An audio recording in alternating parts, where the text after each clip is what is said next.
In this video, we are going to explore the content of the Results tab.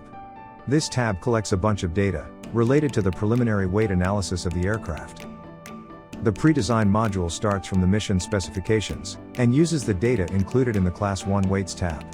Then, it carries out an estimation of the mission fuel weight, of the aircraft empty weight, and of the maximum takeoff weight. 3 charts are provided in this section of the tool.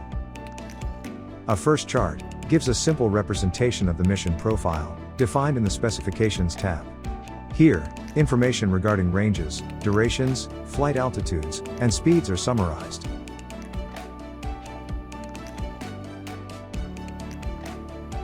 The second chart of this section illustrates how the maximum takeoff weight and the empty weight of the aircraft are calculated.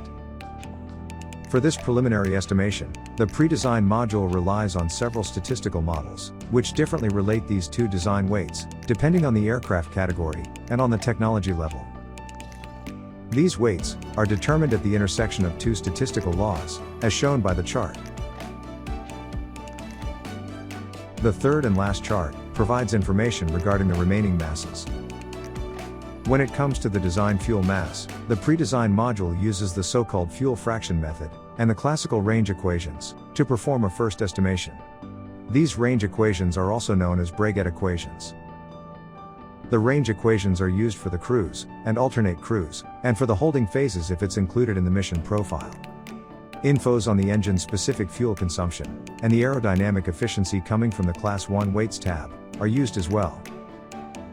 For the remaining stages of the design mission, hypothetical fuel fractions, based on statistical data depending on the aircraft category, are assumed by the estimation method. All these plots can be easily exported by clicking on them with the right mouse button and by selecting the desired file format. Sometimes, users may find it handy to have all the information stored in one place.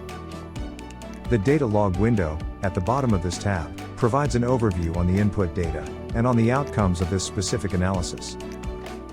The last section of this data log also provides infos on the statistical fuel fractions used to determine the design fuel mass.